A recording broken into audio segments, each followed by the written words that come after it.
Bismillahirrahmanirrahim. Alhamdulillahirabbil alamin. Nahmaduhu wa nasta'inuhu wa nastaghfiruh wa na'udzu billahi min shururi anfusina wa min sayyiati a'malina.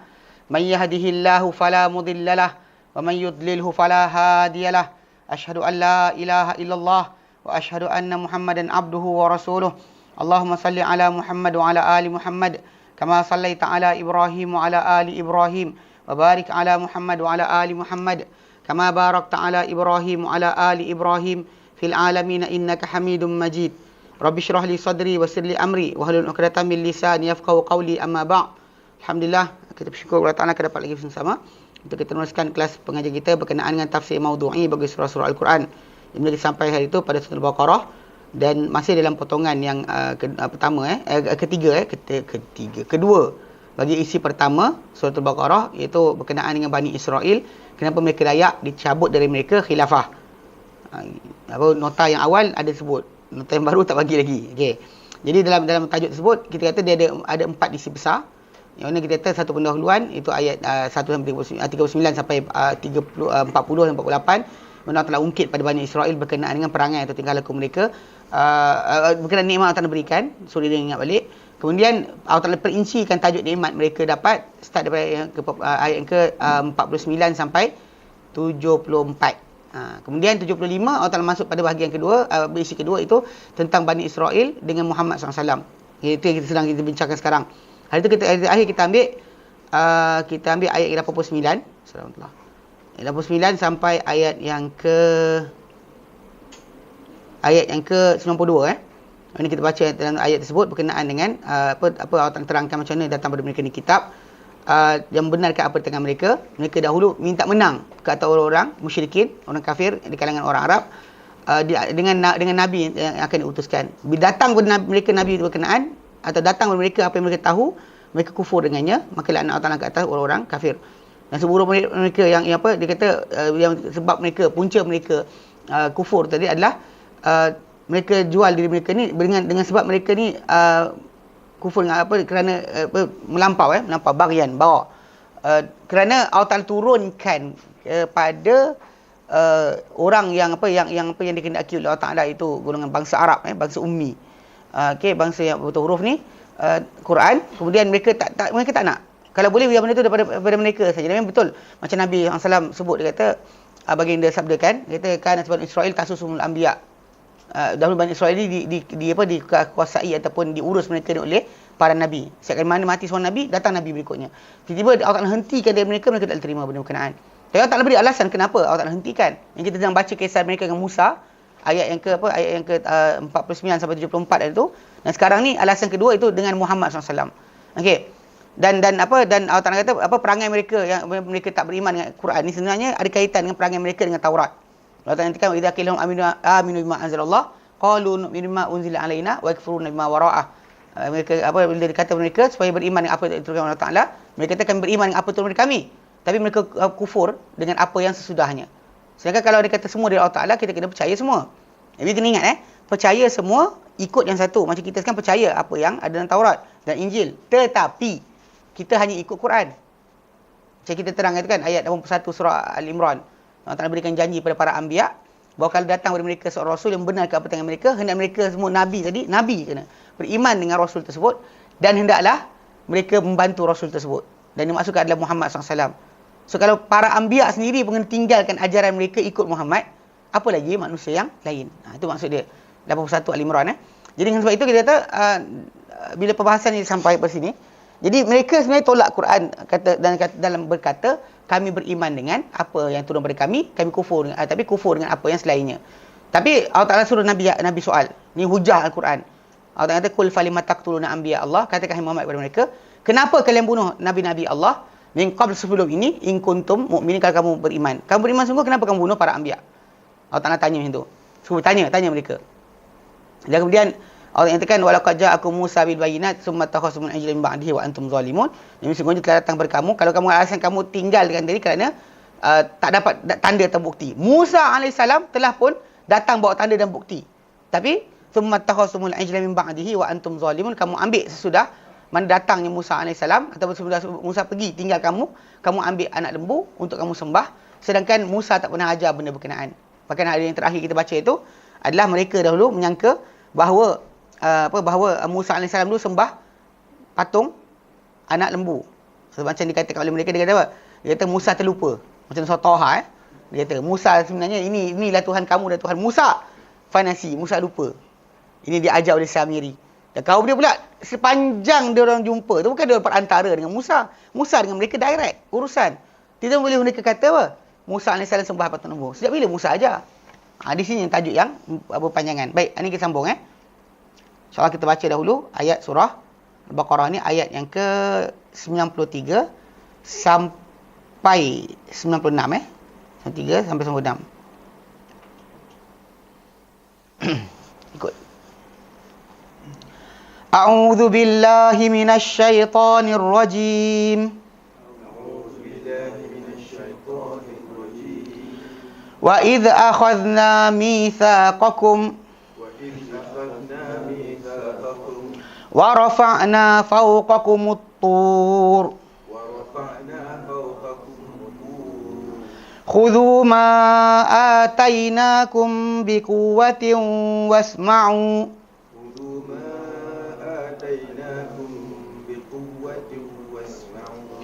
qalu sami'na wa 'asayna wa ushribu fi qulubihimul ajla bi kufrihim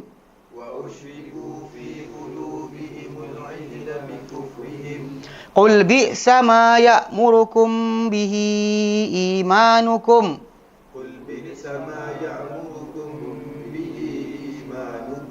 in kuntum mu'minin. Qul in kanat lakumud darul akhirah indallahi khalisatan min dunin nas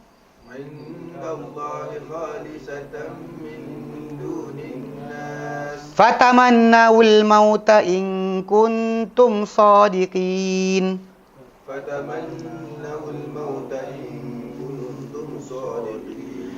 Walan yatamannawhu abadan bima qaddamat aydihim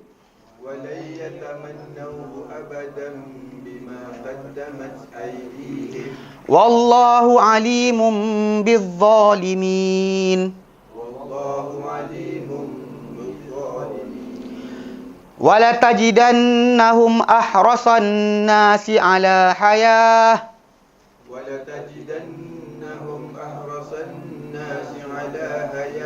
wa minal ladzina asyraku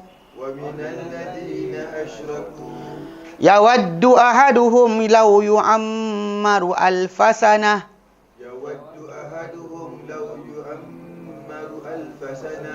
wa ma huwa bimuzahzihi minal adzabi an yu'ammar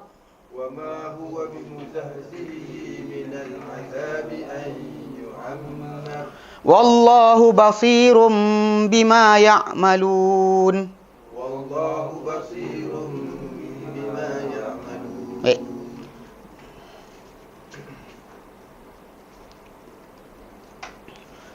Wa idh akhadna mitsaqakum. Wa dan idh tatkala ketika dia macam kita sebut tu idza untuk akan datang.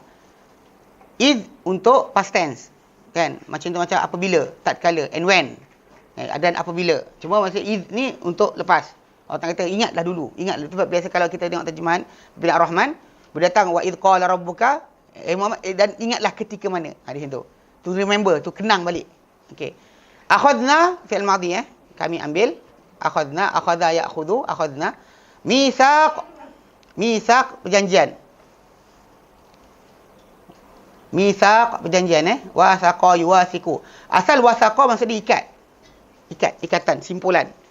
Tapi bila mitsaq ni dia dah jadi gambaran ikatan janji. Mengikat janji. Kan orang katalah mengikat janji. In Malay dalam terjemahan bahasa Melayu kita panggil mengikat janji kan. Mengikat janji. Tapi janji bukannya macam tali. Tapi dalam bahasa Arab digunakan macam tu. Wasaqa yasiku, simpul atau ikat. So, jadi mitsaq tu dibayangkan macam ikatan lah. Dan ingat kami ambil mitsaqakum, perjanjian kamu. Wa rafa'na fawqakum tur, wa rafa'na, wa dan rafa'na, rafa'a yarfa'u, rafa'u, rafa'na. Rafa'na kami jadi rafa'na nahnu, rafa'ta tumatum ti tumatuna tuna. Okey. Fawqakum, fawqa zaraf fawqa zaraf, dia ada fawqa, tahta, amama, khalfa. Dia dah masalah lain sikit. Macam in front of kan. Dia macam kalau yang huruf jar tu min, ila, an, ala, fi, ruba, ba, kaf, lam tu, itu dia tidak ada meaning yang tersendiri. Maksud dia perlu pada yang lain baru dia ada pengertian. Kalau dia diam macam tu tak ada guna. Tapi macam tahta lain, fauqa lain. Fauqa, tahta ni dia adalah zaraf dan isim. Kan? Dia duduk atas fauqa, tahta, amama, khalfa, yamina, shimala atau yamina, yasara. Dia kedudukan. Macam dalam bahasa Inggeris in front of, behind kan, above kan. Dia lain sikit. Dia jadi macam ni isim zaraf zaraf. Fauqakum, fauqa di atas, kum kamu atau kalian. Ramai At-tura, tur. Tur ni sebenarnya dengan jabal, dia duduk bukit. Cuma beza dia, tur ni bukit yang berpokok. Jabal, bukit tak ada pokok. Banyak orang dia tak ni. Tapi oleh kerana macam Tur Saina, bukit Tur Sina. Macam orang Melayu lah kita panggil apa? Gunung Fujiyama. Yama belakang tu gunung. Macam malam Lailatul Qadar. Malam Lailatul Qadar. Yang kita ada dua kali kita dah. Kalau kita terjemahkan literally, malam Qadar. Macam gunung Fujiyama, gunung Fuji, gunung. Macam Fujiyama kan, Fujiyama, maksud dia Yama tu gunung, Yama. Kan? Jadi macam tu masalah ni, macam penggunaan lafaz tur ni sebenarnya adalah bukit berpokok. Cuma oleh kerana Al-Quran Karim, dia cuma kisah ni datang dan spesifik daripada kisah Musa alaihissalam. Okay? Dan kisah-kisah lain macam kisah Ibrahim, ya, dia suruh letakkan potongan binatang, burung yang dipotong-potong tu atas jabal. Kisah Musa tengok gunung binasa, jabal. Tapi tempat di mana Musa alaihissalam menerima wahyu, dia bagi tur. Pasal bukit tu ada pokok. Itu sebab kenapa. Tapi oleh kerana dah terlampau digunakan dengan biasa, maka sering di bukit disebut dengan bukit tur. Bukit tur, jabal tur. Pasal tur tadi bukan tur Tur Saina. Bukit berpokok di Sinai sebenarnya. Saina tu Sinai lah. Tur Saina. So bukit berpokok di Sinai. Di Sinai ada satu bukit ada pokok. Itu maksud dia sebenarnya. Pasal tur dengan jabal adalah benda yang sama, cuma beza satu ada pokok, ada pokok. Kalau dalam Arab kebanyakan bukit tak ada pokok. Kosong, gondol. Macam Jabal Thawr, Jabal Nur. Kan? Dia semua sekali tak ada pokok. Jabal Uhud, batu je. Batu saja. Jadi maka dia panggil jabal. Kalau ada pokok, dia sebenarnya dia panggil spesifik tur. Cuma kadang-kadang penggunaan biasalah penggunaan ni kadang-kadang termasuk sama. Kita panggil bukit yang ada pokok ni pun jabal. Tor T-O-R Jadi pasal memang kita bukit batu. Bukit batu dia terbalik Okey. Tapi bahasa Inggeris pun banyak kat benda-benda ni. Ada orang kata Ferrari tu daripada bahasa Arab. Sebab apa? Farra lari.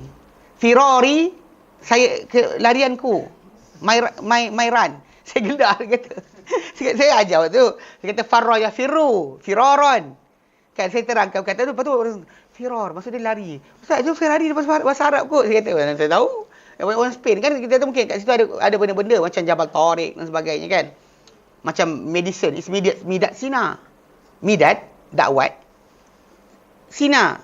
Ibnu Sina punya tulisan panggil Midad Sina. Pasal buku Qanun fi Tibb tu jadi menjadi asas untuk diorang belajar perubatan. Al-Qanun fi Tibb. Jadi dengan sebab itu medicine originally perkataan tu adalah Midad Sina. Midad dakwat Sina, medicine. Di English kan lah. Itu cerita dia. Tapi Allah Alam. Tapi yang pentingnya, Tur ni fusahah asal dia adalah bukit berpokok di Sinai. Cuma kadang-kadang dah terlampau biasa sangat, orang panggil Jabal Tur. Tur mana? Itu. Dia terus tunjuk pada satu. Pasal kisah dalam Al-Quran Al-Karim, kisah dia balik pada kisah tu je. Dia sebut Tur tadi, balik pada ni. Kisah Musa terima tu je. Kisah Musa terima wahyu. Itu je saja.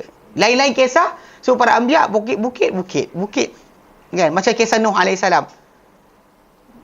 Pasal bila dia panggil anak dia, dalam surah Hud kata, ya bunayya irkam ma'ana wala takum ma'al kafirin. Betul dia kata qala sa'awi ila jabalin ya'simunil ma'. Dia kata apa kena panjat kat atas bukit jabal. Dia tak sebut pun, tahu pokok ada tidak. Mustahil juga tak ada pokok kan. Allah, tapi yang pentingnya dah jadi penggunaan biasa. Jabal ni umum, lebih general. Tapi kalau spesifik dia, jabal ni tak ada batu, tak ada pokok. Kalau ada pokok tu panggil tur. Khudu, akhadha ya'khudhu. Tu amar Akhadha ya'khudhu. Khudu, dibuang huruf sakit dia. Akhadha ya'khudhu. Hamzah tu dibuang. Okey. Macam akala ya'kulu lah, kul. Kulu washrabu, kulu kaf lam waw. Kulu. Khudhu, ambillah. Ma atainakum, ma apa yang atainakum kami berikan. Ataina, ata datang. Ataina kami datangkan. Dia panjang sikit macam amina aman, amana beriman. Ada beza mempercayai. Okey, jadi macam ata datang, ataina kami datangkan. Jadi tapi translation dia kami wa yu'tuna zakahnya berikan. Dia boleh maksud berikan atainakum kami berikan kum kalian bi quwwatin bi dengan quwwatin kuat. Peganglah dengan kuat, ambillah dengan kuat. Wasma'u dan dengarlah. Mana ambil pegang tapi kena dengar lah juga patuh. Kalau dia kata dengar tak patuh masalah juga. Okey. Qalu mereka berkata, sami'na kami dengar. Wa asaina tapi kami ingkar. Itu dalam hati. Dengar dengan telinga tapi ingkar dalam hati. Wa ushribu fi qulubihimul ajla bi kufrihim wa ushribu. Syaraba yashrabu. Ashraba yushribu. Ni. Ushribu ni maksud dia apa? Serap. Dia syariba minum ni. To drink. Tapi juga maksud dia serap, menyerap. Menyerap masuk panggil syariba juga. Jadi ushribu mereka diserapkan, dimasukkan. Fi qulubihim, fi dalam qulub, qalbun, qalbani, qulub. Plural bagi qalbun Qalbun satu, qalbani dua, qalb. Qulub, kalbu lah. Nak sebut hati-hati. Tahulah. Kadang-kadang kita memang tapi dalam istilah kamus kenalah qalb itu ni macam apa luaran sekian, dalaman qalb. Qalb ni sebenarnya asal jantung. Tapi sering kita tak terjemahkan jantung. Kan macam sakit jantung, sakit hati. Tak sama kan? Sama. Sakit jantung. Sakit jantung aku tengok kau. Mana ada? Sakit hati aku tengok kau. Walaupun sebenarnya hati dalam bahasa kita sebenarnya liver. Hati. Tapi digunakan apa? Perasaan dalaman dia panggil hati. Suara hati. Suara dalam badan kita panggil suara hati. Jadi sebenarnya kalau kan suara jantung lah. Tahu pasal jantung lah yang dimaksudkan. Kan Nabi kata, ala inna fil jasadi mudghatan. Ketahui dalam jantung, dalam badan tu ada satu jasad. Satu ketul daging. Idza saluhat, bila elok daging sebut mudghah tadi, saluhal jasadu kulluhu, eloklah jasad seluruhnya. Wa idza fasadat, dia boleh rosak daging tersebut, fasadal jasadu kulluhu, rosaklah jasad seluruhnya. Ala, ketahuilah, wahiyal qalb, dia adalah jantung lah patutnya terjemahan dia. Tapi orang kata, ala wahiyal qalb, hati. Beza pasal apa? Pasal dimaksudkan dengan bentuk yang apa? Bentuk yang bukan fizikal. Suara. Kan? Suara kan tak nampak dalam hati kita kan. Dalam lagi. Tapi panggil hati lah. Sebenarnya kalau kau masuk hati, qalb, dia mungkin isi dalaman. Kan? Macam apa qalbul ard kan? Dasar bumi. Dasar. Paling dalam sekali. Maksudnya dia boleh datang maksud tersebut. Okay, jadi dia kata fi qulubihim, dan diserapkan ke dalam hati mereka ni al-ajla, kecintaan pada anak lembu tu. Tengok lembu tu suka, seronok sangat. Nampak dia pasal benda ni pasal iman. Ada benda yang kita kata Allah Taala datang dalam hati kita ni kebencian pada benda yang mungkar. Mungkar itu anugerah Allah Taala. Kalau tengok mungkar tapi tak rasa mungkar, masalah. Tengok mungkar macam kan, biasalah.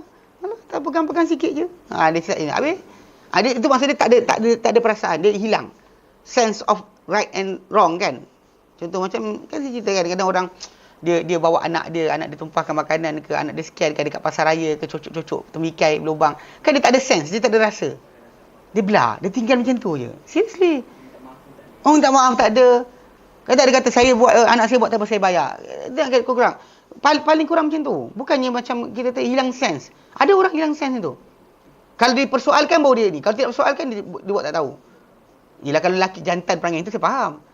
Perempuan perangai itu saya tak faham. Pasal perempuan kan dia lebih tipikal berkenaan dengan sensitif. Berkenaan dengan takut orang ni kata, kan macam nak pakai baju. Ini kan elok ke tidak? Nanti kau orang tu kata apa? Nak pakai kali ni dia kata apa pula? Dia sibuk orang kata apa. Bukan untuk aurat je. Untuk aurat sudahlah kan gatal kita tengok orang fikir apa. Bukannya awak kahwin dengan semua orang. Dan suami awak seorang je. Sibuk orang ni fikir. Awak kahwin dengan semua tu? Tak kan? Yang sibuk apa?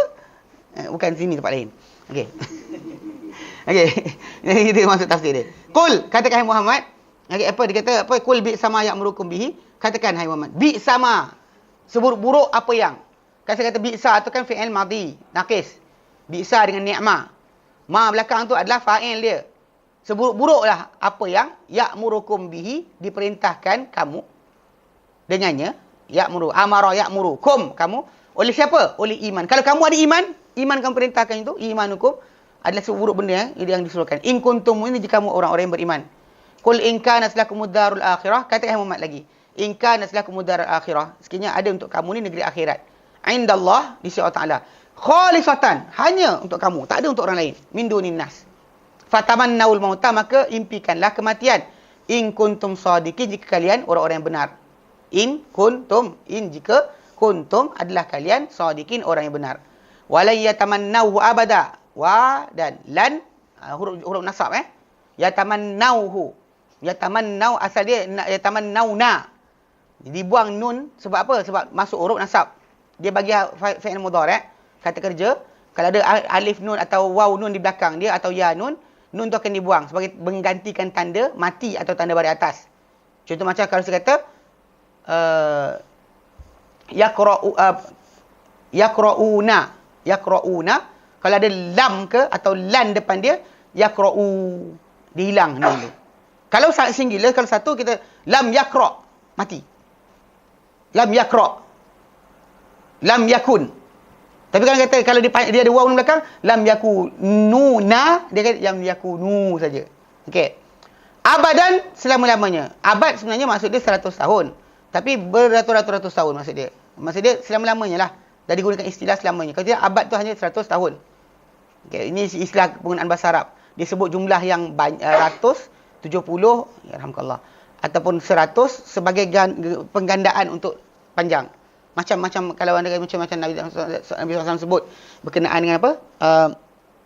Orang yang menjunam dalam neraka 70 musim luruh. Sab'ina kharif. Ataupun contoh macam orang yang tak dapat bau syurga.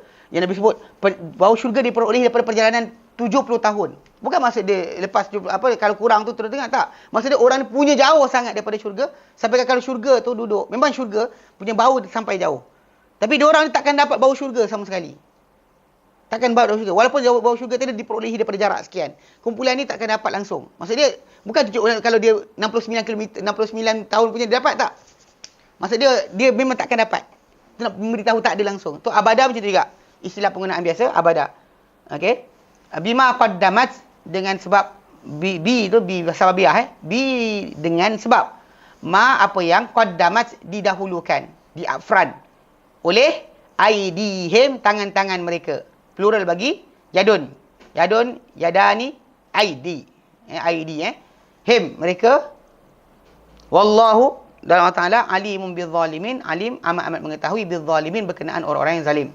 Az-zalimin tu isim fa'il. Zalimin, ya nun belakang tu adalah jamak muzakkar salim. Plural, bukan seorang. Wala tajidannahum. Okey, wadan. Tajidanna asalnya tajidu saja, tapi dia ada ni satu dan nun sabdu tu. Tajidannahum. Ini adalah dua ni adalah taukid. Normally dalam bahasa Arab bila ada lam la'aqtulannak, dia ada sabdu belakang, dua tu ada emphasize. Original kata kerja dia tengah-tengah tu je. So orang tu kan nampak kata kerja yang asal dekat situ. Tajidu. Wajada yajidu, tajidu. Tajidu, engkau dapati. Wala tajidannahum, pasti engkau akan dapati. Hum, mereka, ahrasan nas, manusia paling sibuk, paling tamak. Haris ni bersungguh. Dia akan, boleh kata tamak ni tamak lah. Dia ada perkataan tamak. Lepas tu perkataan apa lagi? Haris. Okey. Yang istilah dia haris ni, kalau pada benda-benda kebaikan, bagus. Kalau tamak ni normally buruk bunyi dia. Tapi dalam keadaan dalam masalah istilah agama, tamak pada ilmu, tamak pada amal tak apa. Mana tamak nak buat banyak. Tapi tak boleh melepasi batasan. Sebab Nabi SAW pernah tegur seorang sahabat, dia kerana takut sangat tak sempat takbir bersama Nabi. Dia sebelum masuk saf, dia sudah rukuk dah. Bulu-bulu duduk rukuk. Lepas tu kemudian Nabi rukuk, dia rukuk. Lepas tu dia masuk saf dah, perlahan-perlahan sampai masuk saf. Dah hadis Bukhari Muslim. Lepas solat, Nabi dapat tahu cerita berkenaan. Nabi panggil. Nabi kata apa? Zadakallah hirsan. Semua tak tambahkan kau tambah. Sungguh-sungguh. Tambah tamak untuk bekerja, untuk dapatkan pahala. Wala ta'ud. Jangan ulang lagi. Wala ta'ud, jangan kau ulang lagi. Mana perbuatan sebelum saf masuk, dia menggelupur nak masuk dan soal nak rukuk bersama dengan imam. Sampai ke tak masuk saf lagi dah rukuk dah. Ini ada di antara ni. So dia tak pakai kopiah sebab kopiah tinggal. Nak pakai helmet nanti kan masalah pula. Kalau sengaja pakai helmet macam mana? Ni kan orang kata apa sebab ustaz sengaja tak kopiah, kan tinggal. Nak try kopiah orang lain semua kecil. Okey, jadi ni jangan pelik pula. Kata ustaz ni apa salah tak pakai kopiah. Sebenarnya kan wajib pun. Okey. Okey. Yalah kan betul-betul bukan wajib pun. Bukan ni kalau tak ngajar kopiah nanti hilang pahala. Mana ada? Semayang tak pakai kopiah pun tak ada masalah hilang pahala. Okey, mana ada pahala banyak pakai serban. Perempuan pakai apa nak pakai pahala banyak? Lelaki ada. Pakai serban juga perempuan. Ngagut tu. Baik. Ahrasa mana? Haris ni maksud dia sungguh-sungguh. Paling bersungguh. Ala hayati. Maknanya mereka manusia paling bersungguh. Macam afdal nas, manusia paling afdal. Ahrasa nas, manusia paling bersungguh. Dan superlatif Ala hayatin, ke atas kehidupan. Wa minal ladina asyraku, dan minal ladina asyraku, dari kalangan orang kafir pun ada. Satu dua terjemahan dengan dari kalangan orang kafir pun macam tu, menyekutukan Allah Taala itu. Dan bahkan lebih daripada orang yang menyekutukan Allah Taala. Mereka ni lebih sibuk tentang dunia, hatta berbanding orang-orang. Min tu then. Dia min masuk dari boleh. From. Min juga boleh masuk then. Contoh macam this tak bahasa Inggeris tak. Air ini lebih manis berbanding ini. Hadzal ma ahla min. Dia ada superlatif dengan min. Maksudnya mereka ni sangat bersungguh pada kehidupan sehingga kan berbanding orang-orang yang asyraku, menyekutukan. Penyekutuan. Mana orang yang musyrik pun tak sesibuk diorang. Tak sesungguh diorang. Yawaddu ahaduhum, inginkan seseorang mereka. Yawaddu, ingin. Wadda yawaddu. Macam kalau saya kata, awaddu, saya naklah kalau boleh. Yawaddu, mereka inginkan. Ahaduhum, seseorang mereka ni, ingin seorang mereka ni, lau yu'ammaru alfasana, kalaulah yu'ammar. Dia diumurkan, dia dipanjangkan usia, dilanjutkan usia. Okey? Ammara yu'ammiru, yu'ammar, maksudnya dipanjangkan umur dia. Diumurkan dia dengan satu tempoh. Siapa dia? Alfasanatin, 1000 tahun. 1000 tahun. Wa ma huwa, wa ma dan ma sini ma tidak ma nafi. Ma huwa tiadalah ia. Tiadalah ia. Maksudnya dipanjangkan umur tadi, bi muzahzihi ma bi. Dia memang biasa dalam bahasa Arab bila ma nafi, dinafikan pakai ma, normally lepas ada bi. Contoh macam kita Nabi SAW bila Nabi disuruh oleh Jibril untuk bercakap, Iqra. Nabi kata ma ana biqari'in. Ma ana, tidaklah aku biqari'in. Ba tu kadang bahasa Melayu yang terjemah. Tidaklah aku dengan orang yang membaca. Mana boleh? Tidaklah aku orang yang boleh membaca. Maksud dia. Macam kat sini, tidaklah ia mengalihkan. Zahzaha tu alih. Alih. Zahzaha alih. Okay? Divert. He-nya. Maksudnya tidaklah ia mengalihkannya. Tidaklah panjang umur tadi, mengalihkan dia. Mengalihkan dia. Maksud dia, jadi, B tu, memang ini. Kalau dia kata macam, orang kata, wa minan nasi man yaqulu amanna billah, wa bil yaumil akhiri, wa ma hum. Nampak tak? Dia ma lepas tu B. Dia mesti ada gandengan macam tu. Mesti ada. Tak boleh kita macam, tapi tak boleh. Kebiasaannya bila ma, penafian dengan apa, untuk apa? Untuk isim. Isim ataupun dhamir, dia akan macam tu. Ma hum. Bukan dengan maksud dengar. Maksud dengar masalah kita tak faham. Ma huwa. Apa tu? Ni macam ni manafi lah. Manafi lah. Tidaklah dia. Kalau dia ada kaitan dengan B tu dia manafi. Ya, manafi. Tengok macam tu. Nampak dan B jangan terjemahkan. Memang kalau terjemahkan masalah. Kalau kita ngajar Quran, harfiah Quran, terjemahkan. Yang paling kepala lah. Tidaklah dia dengan macamlah wa ma hum bimu'minin, tidaklah mereka dengan orang-orang beriman, Tidaklah mereka orang yang beriman. Macam juga Nabi kata, ma ana biqari'in. Tidaklah aku biqari'in. B tu yang terjemah. Tidaklah aku orang yang boleh membaca. Bukanlah aku orang yang boleh membaca. Qari', orang yang membaca. Tidaklah aku orang yang boleh membaca, orang yang membaca. Ma ana biqari'in. Dia ada B tu, ba yang kita ditambah untuk penafian. Memang kena letak. Tapi jangan terjemah. Kalau terjemah nanti kita pening kepala. Kita terjemah B. Dia macam tu, kena ada gandingan. Ada macam orang Arab, dia kata kallama yukallimu kan. Dia tak payah letak kepada. Wa kallamahu rabbuhu, dan berkatanya Tuhan. Wa kallamahu rabbuhu, berkatanya Tuhannya. Tak berkata kepadanya. So kita akan tambah kepada walaupun tak ada kepada kat situ. Faham tak? He's God talking to him. Maksud dia itu kan. Maksud dia tu macam bahasa Inggeris tu. I talk to. Tu kena tambah dalam bahasa Inggeris. Dalam bahasa Arab tak payah. Okey, faham minal azab, daripada azab. Ni bukan then ni dari. Al azab, azab lah. An yu'ammar, bahawa dia dipanjangkan umur. Panjang umur taklah mengalihkan dia daripada azab. Wallahu, dan Allah basirun, amat melihat bima ya'malu, dengan apa yang mereka kerjakan. Okey, ya'malu tu fi'il mudhari'. Okey, bima ni ma ni muka nafi. Dengan apa yang. Okey. Baik. Okey, baca sekarang. Berkata pengarang agama kita hafizahumullah, dan makna yang sama dengan bentuk yang lain untuk memperingatkan mereka tentang perjanjian diambil atas mereka. Maksud dia, lepas Allah Ta'ala tegur mereka kan pasal mereka kata tak nak beriman. Tak nak beriman dengan apa yang datang lepas Taurat. Mereka beriman dengan apa turun mereka, itu Taurat. Apa datang lepas tu, mereka tak nak percaya. Bahkan, tapi masalahnya Allah Ta'ala cabar mereka dan suruh Nabi SAW persoal pada mereka. Kata, kenapa kamu bunuh para anbiya? Kalau kamu betul beriman, kenapa nabi-nabi yang datang membenarkan kitab kamu sendiri kamu bunuh? Ni baru ni National Geographic ada keluar satu Killing of Jesus. Satu movie lah. Tapi adalah yang tak elok dan tu ni juga. Tapi kisah yang tu dia ambil accountability macam mana dalam Bible. Letak balik dalam Bible, keluarlah perangai tak senonoh, nampak buruk lah. Buruk maksud dia apa? Macam mana Isa ditinggalkan, macam pengikut dia lari, macam mana sekian semua keluar. Dia buat filem kan. Dia kata exactly macam mana dalam tu. Dia susun balik lah. Memang kita kata kalau dia kata benda paling berat pada Isa AS adalah ketika akhir hidup dia adalah mereka kaum Bani Israel cuba nak bunuh dia, cuba bunuh dia, bahkan pengikut dia lari tinggalkan dia. Bagi ketika dia disalib, kalau atas nama kita kata kena dapat ditangkap dan sebagainya. Ada orang dia tak boleh terima. Para anbiya ni boleh ditangkap dan juga dibunuh. Sedangkan kita tahu bahawa Nabi Yahya dibunuh, Nabi Zakaria dibunuh oleh mereka. Allah Ta'ala tak pernah pun kata bahawa benda tu mustahil. Memang para anbiya dijaga, tapi bukan maksud tak akan boleh dicederakan. Kita pasal baca cerita wali-wali, batu kan wali kena baling batu, tak kena. Lepas tu kita bayangkan para nabi macam mana dia kena. Kalau tak sayang kenapa Allah Ta'ala tak pertahankan? Tak, Allah Ta'ala bagi biar kena kan. Kadang-kadang benda tu untuk menjadikan pengajaran bagi orang yang beriman berikutnya. Kalau nabi pun kena, kamu siapa? Tu maksud dia. Tapi sering pasal ajaran ni tak sampai kepada kepala kita, kita tak boleh terima. Para nabi boleh ditangkap dan disiksa. Kita tak boleh terbayang.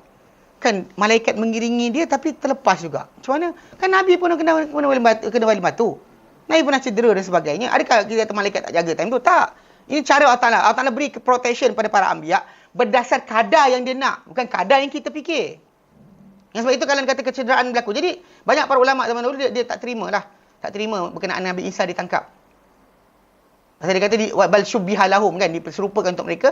Dia kata masa dia diserupakan seorang lelaki lain, rupa Isa terlepas. Kan, sedangkan kita kata benda tu kalau kita nak berdebat dengan orang Kristian, tak boleh kita ambil accountability benda kisah-kisah yang tak ada dalam kitab mereka. Atau tak diterima oleh mereka. Pakai yang tu, pakai yang sama. Macam Ahmad Didat ketika dia berdebat. Dia kata dia tak boleh lari pasal Isa kata, pada dalam tajuk tadi, 3 days and 3 night. Kalau korang kata resurrection tak berlaku, kalau Isa tak mati disalib dan tidak dibangkitkan semula, maka semua idea Christianity ni vain. Tak guna. Sebab tak ada purpose. Sebab dia kata Isa mati disalib untuk hapuskan dosa manusia. Kalau Isa tak mati disalib, macam mana? So Ahmad Didat dia buktikan bahawa Isa tak mati. So dia kata pasal Isa digantung 6 jam. Dia 6 jam mana boleh mati? Gantung 6 jam tak mati. Disalib tadi. Kalau kena salib sekalipun dia kata. Dan bahkan pasal Isa AS dia kata kalau ada pun pagi dia kan ada Good Friday kan. Good Friday tu pasal why Friday tu good? Sebab Isa mati disalib untuk hapuskan dosa kita. Itu Good Friday.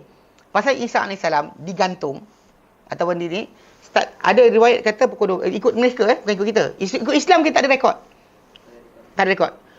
12, satu riwayat kata pukul 3. Pasal dia dari pagi tu dia bawa ke sini, orang ni tak nak hukum. Bawa ke sini, pasal orang Yahudi beria nak suruh, jangan tangan mereka yang kotor.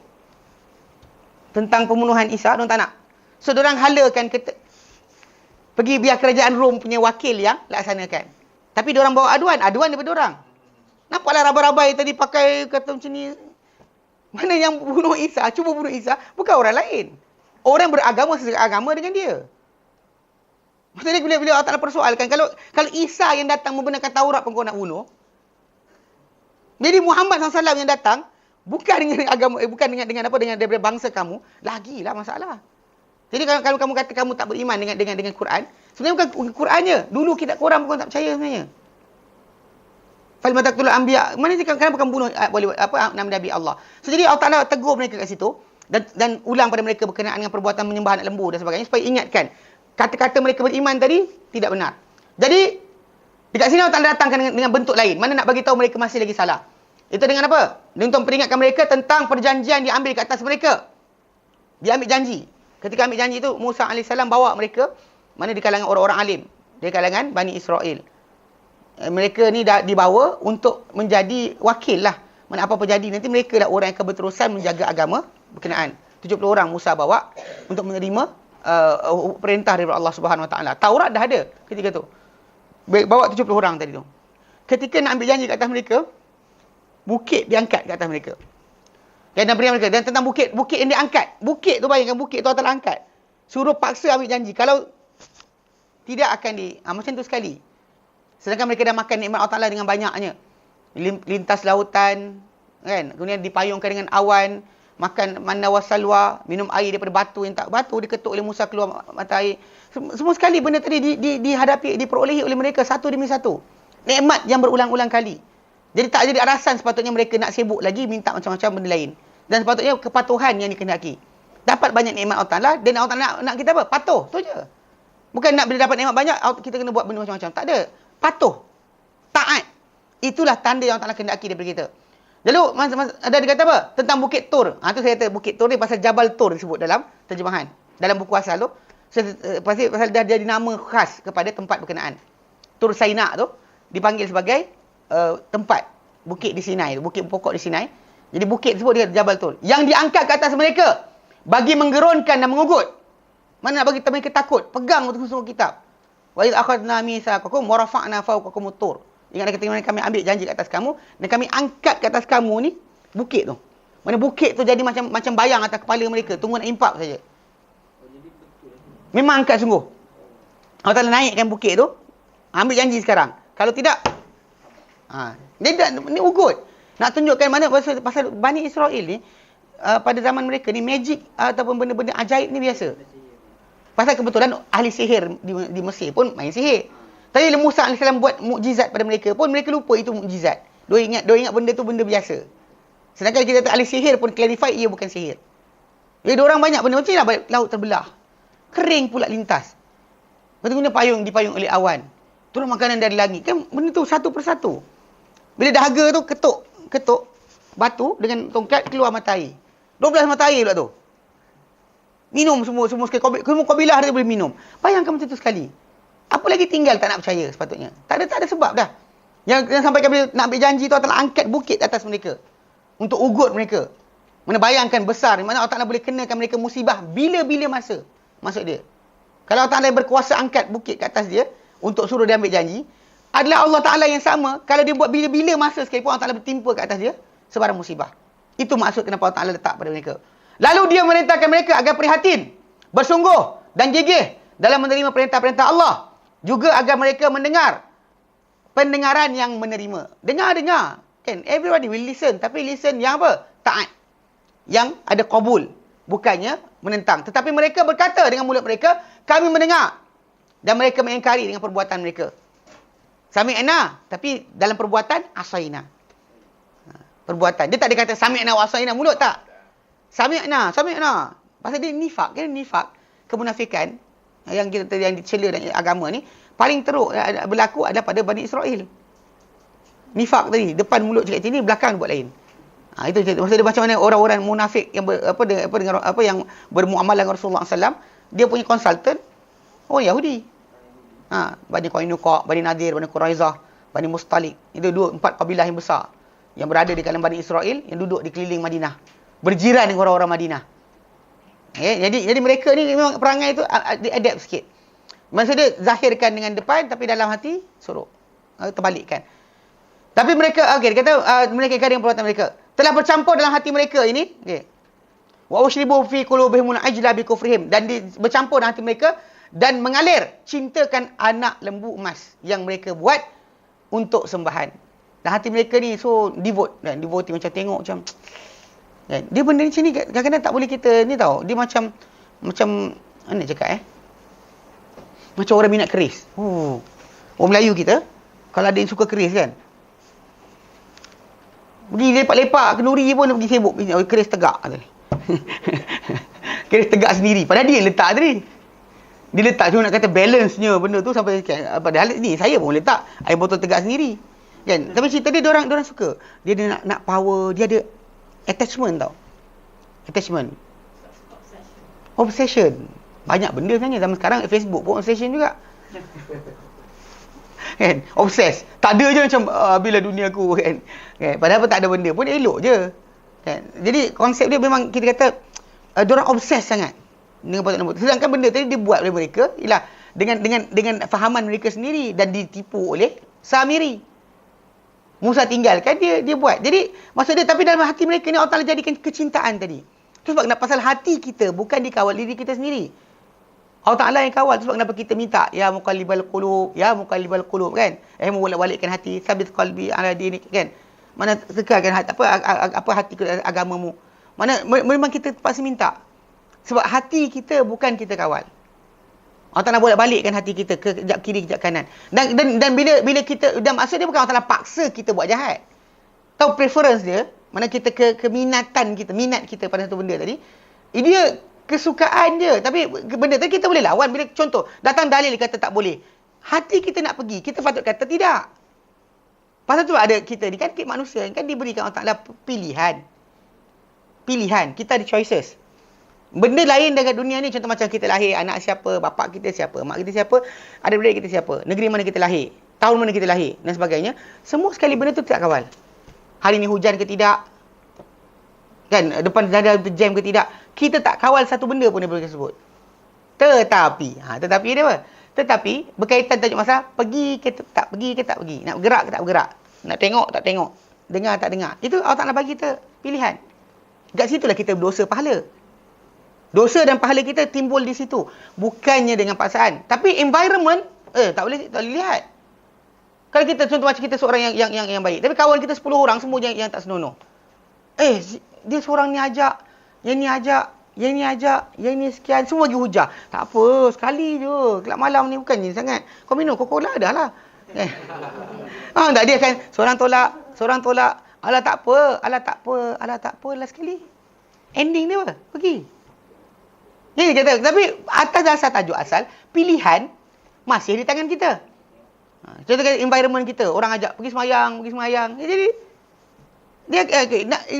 kita kata environment tadi memainkan peranan. Tapi masalah pilihan masih pilihan kita. Sebab kita kata membolak-balikkan hati. Bahkan preference suka air apa. Kan orang tu tak boleh suka minum Halia. Tak suka lah air minum Halia. Air minum macam ni. Saya ingat lawak dekat Kota Damansara. Saya minta air Halia. Lepas tu kawan tu, ni Halia Ustaz.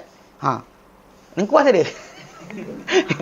Kasi ketuk kepala ada. Kan lengkuas susu. Tak try minta. Apa jadi rasa? Lengkuas. Dia kata. Ya Halia biasa minum. Lah biasa minum. Jadi dia macam, ui, air Halia ke? Yelah air Halia lah. Lengkuas ada Ustaz? Lengkuas. Dia pasal preference. Ada orang tak suka. Suka tak suka. Dia bukan kerja kita tau. Ada orang tak suka durian. Ada orang tak suka sekian. Suka tak suka. Jadi berat hati kita ke mana tu? Kawalan Allah Ta'ala. Tapi masalah apa tau? Kita tu yang mujahadah. Lawan kehendak diri. Kehendak kita nak pergi wayang sangat. Gatal kan? Rasa macam gatal satu badan tak lagi tengok wayang. Kan? Tapi masalahnya anda ada pilihan untuk tidak atau pergi. Bukan macam kata-kata macam tak pergi wayang kena sebat. Cok kan. Tak pergi wayang je nanti aksiden motor. Mana ada? Faham tak? Kita tak ada pilihan. Pasal kat situ pilihan kita. Yang ini dikatakan amanah. Allah Ta'ala bagi kepada kita untuk kita gunakan dan kita ada dosa pahala. Sini tajuk dia. Yang lain tak ada benda. Kan hari ni sakit ke, hari ni demam ke, tak ada benda lagi. Kita punya attitude. Akan timbul masalah pahala dosa. Lain tak ada masalah. Jalan je. Hilang barang ke, hilang benda ke, jalan. Hidup masih berjalan. GST ke, tak GST ke, hidup berjalan. Kita jenuh kadang-kadang.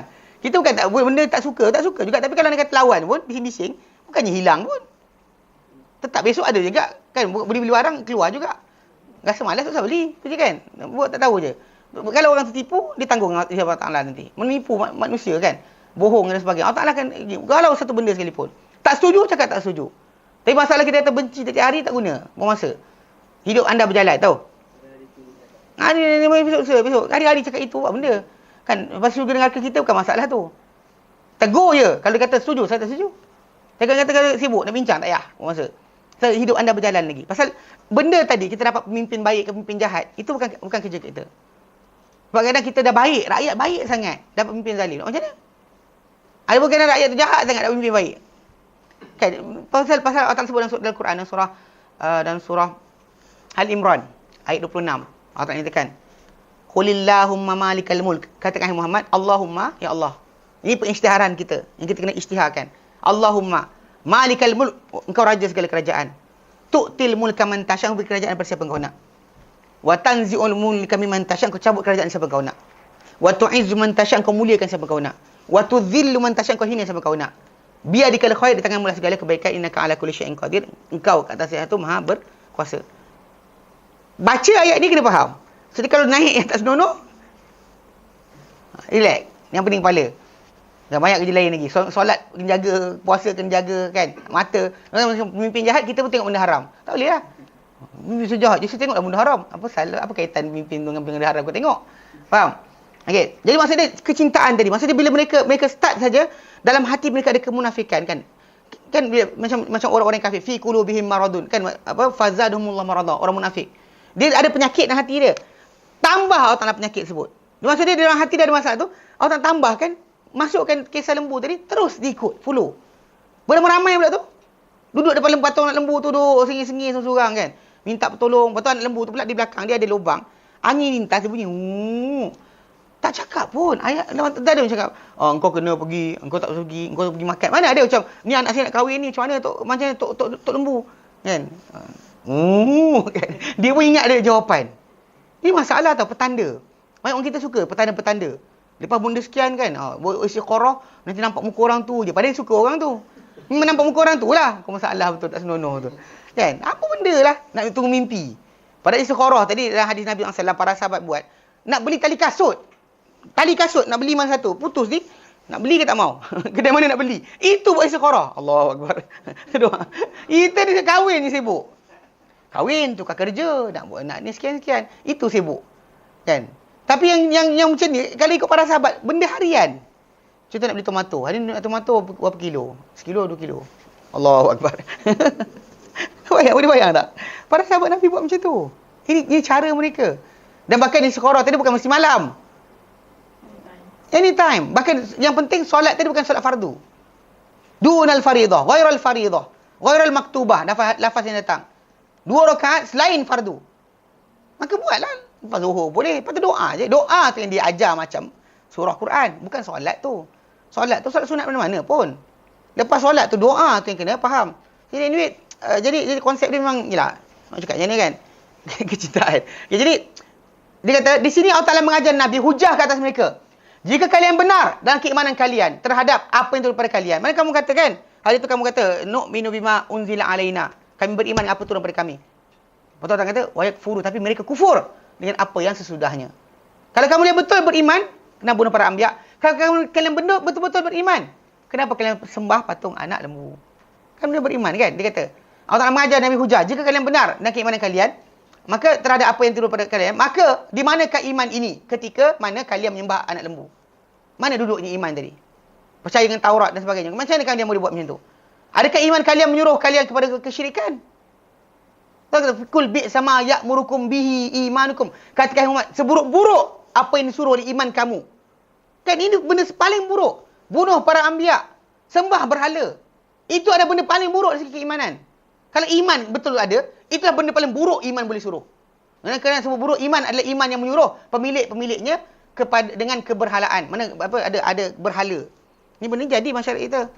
Kan kerana capal, lambang capal tu kan dibayangkan ada kuasa dan sebagainya. Sebiji macam berhala.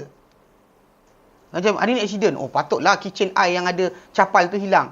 Itu sebab I kena hilang, ada musibah hari ni. Kan? Oh, kenapa tu rumah terbakar? Oh, tak tampal capal. Dakwah sekarang Ustaz, yang kalau caci capal tu dia tu kufur. Agak gila pun dia. Siapa tunjukkan bukti memang benda Nabi punya. Ini pada mimpi orang ni, tiba-tiba siapa caci capal ni telah kufur. Sejak bila caci capal Nabi? Tunjukkan bukti. Mana ada bukti? Langsung semua orang ni mimpi. Guru saya bermimpi, indah capal Nabi. Guru kawan ni mimpi, indah capal Nabi. Mimpi bukan jadi hujah. Pasal mimpi ni boleh daripada syaitan. Boleh daripada Allah Ta'ala. Boleh daripada kesibukan harian kita. Sekarang kita nak clarify masa tu. Tak boleh clarify. Dan bahkan mimpi yang benar, yang dikatakan mimpi untuk beriman, mimpi yang benar tu, contoh macam dia, maksud dia, sebagai berita gembira bagi dia sendiri. Bukan untuk jadi amalan. Betul tak? For happiness for him. Bagi mimpi yang benar. Itu maksudnya mimpi yang benar. Pasal Nabi kata apa? Mimpi yang benar itu adalah satu bahagian daripada kenabian. Satu bahagian daripada 60 bahagian kenabian. Dan tak ada untuk orang beriman kecuali tinggal itu je. Mimpi yang benar. Bukannya untuk dapatkan amal baru. Macam tu macam kan happiness. Macam Allah Ta'ala akan berikan apa kebaikan bagi dia. Itu stop situ je. Bukan jadi macam Engkau nak. Mana boleh? Pasal bukan bisyarah, mana mimpi yang benar tadi untuk kegembiraan kita, bukan untuk kita main alat-alat macam tadi. Kan gantung sekian, siap ada tulis dalam tu, lambang titik 2, titik 3, macam-macam jenis. Ini Ustaz Adli tulis, ini Ustaz Karimah tulis. Mana ada? Kan mengarut betul. Macam mana nak kata orang tu kufur? Sebab itu kan akidah Islam. Kalau betul, ya tak apa, ini bukan, tak tahu, tak ada fakta. Kan itu ada orang tu ada janggut selai kat rumah. Cina janggut ni, kamu kufur. Mana tahu janggut siapa? Siapa tahu siapa? Yang di kes yang orang kata basuh rambut Nabi kan daripada Emirates. So, ada satu family tu kan. Saya check dia punya tajuk tu. This guy, apa yang nama dia, doktor apa nama dia? Dia ni pernah berikan pernah taja seorang yang lain karang buku berkenaan dengan kesan-kesan Nabi SAW. Dan buku tu dikarang tahun 99 ke? Tahun 99 ke? Tahun 99 ke 98. Buku tu dikarang. Bila buku tu dikarang, buku tu sebutlah jubah Nabi kat mana, sekian mana. Dia bagi duit pada orang tu untuk buat buku tadi. Rambut Nabi yang dia basuh semenjak berapa tahun lepas tu, tak ada dalam buku tu. Nampak tak? Kalau dia kata, kalau kita saya okey, awak tolong tuliskan tentang kuda kuda saya pun masuk kisah dalam tu lah. Biasalah kan kalau saya punya kuda saya terlibat sama dalam tu. Mana anything masa dia bila kata kesan-kesan Nabi. Jadi kawan tu tulis cincin Nabi lah, pedang Nabi lah, jubah Nabi lah, semua sekali ada. Apa nama buku entah? Jap. Ada download buku tu jap. Rambut tak ada. Macam mana? Rambut yang dibasuh oleh kawan tu, yang dia buat program basuh rambut tu, tidak wujud dalam buku yang dia sendiri bagi duit untuk kawan tu karang. Macam mana tu yang pelik tu? Ada dari buku tu dia jadi dia guna sepatkan. Wallahu alam.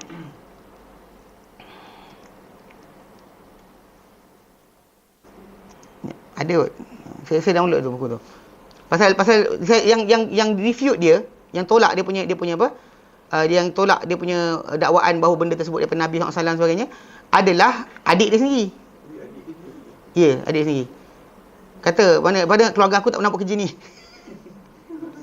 Ni asar nubuah. Ni Nabawiyah. Tak ni.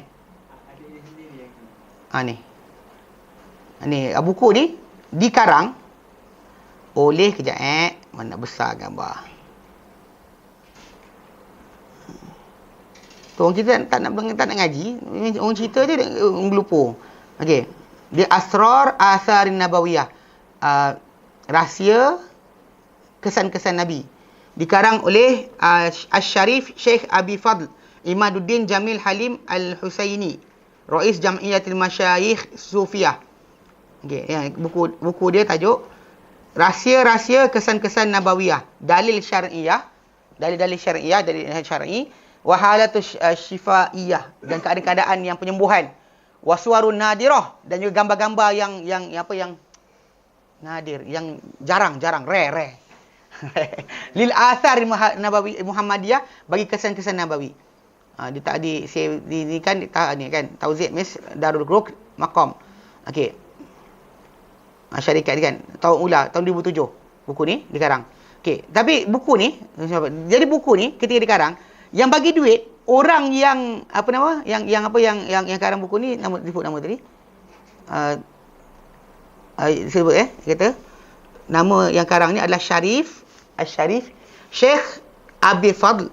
Nama dia Imaduddin Jamil Halim Al-Husaini. Ketua Jam'iyah Masyayikh Sufiyah. Mana ketua perhimpunan Syekh-Syekh Sufi. Okey. Syarikat Darul Masyariq. Yang keluar duit adalah orang yang basuh rambut tu. Buku ni dicetak. Yang keluar duit untuk buku ni dicetak adalah yang buat program basuh rambut tu. Doktor apa nama dia, saya tak ingat. Jadi lepas tu buku ni sebutlah ini rambut Nabi dekat mana, janggut Nabi dekat mana. Yang dia pegang tak ada. Dia punya yang dia pegang keluar 2009. Ni buku 2007 kan. 2009 ke 2010 baru aku sibuk tentang tajuk rambut Nabi, dia punya program basuh-basuh. Sebelum tu duk mana? Kalau dia kata memang dah ada dalam keluarga dia turun-temurun, pasti kawan dia akan tulis. Dan dia bayar duit buku ni. Nampak tak pelik? Orang kita macam, mari basuh rambut Nabi setahun sekali. Semua je duk melupa bagi duit. Itu ngarut tu. Potong sama balik. Kalau potong sama balik, dan bagilah pada orang. Kan potong nanti dapat sikit. Potong selai. Letak dalam kitchen kan, jual. Supaya semua orang dapat kesan Nabi. Ada ustaz yang seorang tu, yang ngok-ngek juga kat Malaysia ni, kata, janggut rambut Nabi ni kalau potong nanti dia panjang balik. Kalau panjang balik, dia buat lagi kat satu dunia. Apalah. Buat lawak macam tu. Dia macam style lah. Batu sungai tu hidup. Tu sebab kenapa letak kat kubur. Supaya dia berzikir dan tak mati. Siapa kata tanah tak berzikir? Tanah pun berzikir. Bukan apa batu bukit tak ada. Batu bukit tak hidup. Batu sungai hidup. Kamu ni nganggut macam tu. Astagfirullahaladzim kan. Mana ada? Dan surah Al-Isra' kata kan, wa in min syai'in illa yusabbihu bihamdihi. Dan tidak ada suatu benda kecuali bertasbih dengan muji Allah Taala. Walakin la tafqahuna tasbihahum, tapi kalian tidak faham akan tasbih dia. Nabi SAW punya makanan, para sahabat kata tau, Nabi nak makan, makanan yang Nabi nak makan tu bertasbih, dan kami dengar. Semua benda bertasbih. So tanah, bumi yang impak mayat tu pun bertasbih. Bumi yang kepung di keliling bertasbih. Batu yang keliling mayat tu bertasbih. Kayu yang impak mayat tu bertasbih. So apa sebab masalah sibuk nak cocok pokok? Kenapa? Kalau masih basah. dia cocok pokok puding tak mati-mati sampai kiamat. Masalah tu kan. Jadi ngagut betul. Ni dia balik pada asal. Keberhalaan tu takkanlah iman ajar macam tu. Iman kita mengajar kita sembah hanya Allah. Harap hanya Allah. Takut hanya Allah. Bimbang hanya pada Allah. Yang lain kita bimbang langsung. Itu yang para sahabat diajarkan oleh Nabi SAW. Itu perangai mereka lepas Nabi wafat. Mereka tak golek-golek kat kubur. Tak ada golek-golek. Benda tu. Aku nak doa hari ni. Aku nak keluar pergi perang. Apa jadi? Tak ada. Tak ada mereka buat kerja tu. Maksudnya itu bertentangan dengan ajaran Nabi. Masa Nabi nak meninggal, nak wafat. Nabi sebut. Dia berkata, La'anallahu al-Yahud. SWT melaknat orang Yahudi. Ittakhadhu kubur anbiya'ihim masajidah. Mereka mengambil kubur-kubur Nabi-Nabi mereka sebagai masjid-masjid. Sebagai tempat-tempat ibadat. Nabi ulang-ulang berkali sampai ke para sahabat. Jauhi. Tak ada para sahabat sibuk di depan kubur Nabi SAW. Apa ni cari capal Nabi sampai kat rumah. Lagi masalah. Kalau ada zaman Nabi lagi. Pasal ni kumpulan. Pasal masalah. Pasal dalam tarikat sufi ni dia mimpi guru yang mursyid itu menyamai wahyu. Itu masalah dia. Pasal tu sebab kenapa? Pasal tu sebab kenapa dia orang boleh percaya benda mimpi lebih teruk daripada yang lain. Baca Asy'ari Muhammad. Semua tak lampun dengan dia. Saya dia tak ke istilah keluar Islam kan. Dia. Jadi bila dia punya punca yang dia punya arkam diharamkan. Dia bukan direct, dia sebenarnya kisah dia pasal guru tarikat ni biasa bagi anak murid dia suruh amal zikir tertentu. Lepas tu peringkat, anak murid tu mungkin mimpi. Dia beritahu pada guru dia, saya mimpi benda sekian. Guru tu akan cakap, berdasar mimpi kau, dia akan start yang tu. Pasal dia percaya mimpi, kuat sangat. Memang zaman Nabi dahulu ada benda macam azan yang kita azan agama kita sekarang ni dimimpikan oleh Abdullah bin Zaid. Ada juga, tapi ada juga yang kata Nabi ajar direct, tapi ada yang datang yang masyhurnya adalah benda tu dimimpikan oleh salah seorang sahabat Nabi SAW. Bahkan Umar pun mimpi benda yang sama. Jadi kita tahu, tapi clarification adalah Nabi. Anybody can dream anything. Tapi bila dia clarify dengan Nabi, barulah jadi syariat. Baru jadi syariat, jadi amalan dan sebagainya. Tapi kumpulan ni dia nak apply benda yang sama. Pasal guru dia ni khalifah Nabi. Tahu khalifah? So kenapa guru tarekat ni kena ada bai'ah? Pasal apa? Guru tarekat adalah khalifah. Khalifah maksudnya apa? Pengganti. Pengganti siapa? Pengganti Nabi. So bila dia pengganti Nabi, apa pun dia berlaku pada murid dia pun macam apa? Berlaku pada sahabat Nabi.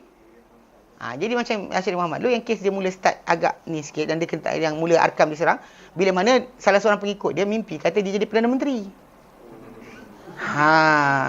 Lepas tu yang itu kes dia. KDN pun kalau nak kata orang tak nak jadi Perdana Menteri tak kacau. Ya lah kau golek-golek situ kan, kau kutip duit ke lantak kan. Yang penting jangan kacau apa politik. Jadi sebut dia kata nak jadi Perdana Menteri. Start dari itulah mula timur tajuk. Dia mula start jadi bercakap ni sekian. Sebelum tu dia elakkan diri dia daripada masuk politik. Tapi bila anak murid dia kata mimpi, dan kebetulan kan bagi mereka dia kan hati bila sudah bersih, pandangan akan menembusi hijab. Hati bila sudah bersih, firasat yang tepat kehendak Allah. Kan itu kan sini kata lagu tu kan. Itu syair dia. So, itu pegangan mereka pasal dia pegang boleh. Dengan sebab itu kita mimpi tu akan berlaku macam kes yang capal tadi kan. Kes mimpi je. Ikim tu diwujudkan pasal Ikim diwujudkan untuk apa? Dia bukan diwujudkan untuk mengajar Islam. Sangat. Ini terus terang pasal dia dulu diwujudkan ketika mana kes berlaku Mufti Selangor dia kan tangkap Ratu Cantik. Ingat tak? Tak ingat? Datuk Isap Harum dulu. Kan? Ratu Cantik dulu. Selangor. Dah meninggal lah rahimahullah. Kan ketika tu kan ada orang kata dah pencen, lawan je lah. Tapi dia cerita dia kisah dia dulu. Dia sebenarnya dia cuma menguatkuasakan undang-undang itu tulis. Macam yang kes budak perempuan dekat apa minum arak dekat Pahang tu. Undang-undang tu dah ada tentang sebat tu. Cuma pegawai penjara tak diajar sebab cari Islam. Tu je. Itu masalah dia. Jadi tapi benda tu dah enactment undang-undang dah ada. Sekarang ni memang dah ada. Dah ada. Sehingga kes itu, jadi kes yang sekarang ni, bila pelaksanaan, dia arahkan pegawai pergi. So, kita dalam Malaysia ni kita dua. Satu, mufti duduk menjawab pada sultan. Yang Jabatan Agama Islam menjawab pada menteri. So, sekali dia arahkan, dia pergi tangkap. Tangkap betul jadi. Kelang kabut. Dan ketika itulah timur tajuk ada ulama' yang sokong politik dan sekian. Ikim ditubuhkan untuk counter balik. Counter balik itu je. Sebab kenapa saya tak pelik dia apa yang jual apa janggut apa bedak sejuk janggut Nabi pun dia iklan dalam tu selamba je. Kan apa kadar dia? Belah mana Islam dekat situ? Isu kefahaman Islam mana dia nak? Kan? Janggut tepung dekat tepung. Dia ceritakan pasal fadilat apa kelebihan bedak sejuk jualan dia. Bukan setiap dipakai di muka. Boleh dimakan. Tak, kalau dia makan, dia kata balik pada kisah. Nabi SAW dahulu ada apa isteri dia terminum air kencing dia. Lepas tu kisah berkenaan dengan salah seorang sahabat minum darah yang Nabi SAW suruh buang kan. Bekam, dia pergi gogok. Kisah tu sahih. Tapi maksudnya kisah tu para ulama datang kan bukan untuk gigit tengkuk Nabi. Tapi maksud dia apa? Untuk kata Nabi ni tak hanyir, tak busuk, tak hancing. Itu maksud hadis ceritakan. Pasal kalau kita kan letak air dalam bekas. Dahaga mana sekalipun tercium bau tak elok, minum. Mana ada letak? Tak saya kencing dalam bekas. Kan. Pasal isi Nabi tengah malam dia raba-raba dia ni. Dia ingatkan air dia dahaga, dia ambil. Nabi SAW zaman dulu kan kencing dalam bekas. Sebelum besok pagi buang lah. Saya tak nak keluar tengah malam. Tu cerita dia. So isteri dia ambil terminum. Bukan maksud dia lepas ni suami isteri patut minum air kencing suami. Faham tak? Tu jangan salah faham. Pasal hadis itu datang untuk bukan mengajar. Yang kemudian masalah gigit tengkuk kan, bukan gigit tengkuk. Nabi SAW kena bekam, kemudian kawan tu minum. Kan lepas minum tadi kan Nabi tanya dia, apa kan? Dia diam. Dia kata kau minum ke? Dia diam. Dia terdiam. Lepas tu Nabi kata, kalau macam tu takkan masuk neraka badan yang dalamnya darahku. Walaupun hadis ni datang sahih dengan cerita berkenaan. Tapi bukan maksud dia lepas tu para sahabat gigit tengkuk Nabi. Tengkuk gigit. Nabi tepi-tepi kan. Kenapa? Ya Rasulullah, kami nak dirangkul sikit. Mana ada? Dan Nabi pula kadang kata itu penyelamatan untuk para sahabat. Dan hisap seorang sikit. Ataupun ambil baldi, curah sikit kan. Itu tek. Kacau buat style apa? Kongsi gelap. Tu kongsi gelap. Kongsi gelap kan luka kat tangan dalam darah bekas. Lepas tu kacau minum. Kita telah jadi saudara. Kan? Takkan kalau itulah penyelamatan Nabi buat dah. So sekarang ni kalau Nabi tak buat maksud dia apa? Itu bukan kefahaman hadis tersebut. So anda faham apa? Ya, ini dalam IKIM. Radio IKIM buat macam tu. Lepas tu bila time dekat musim haji tu, ada seorang ustaz tu datang cakap. Dia baca apa ayat Quran. Surah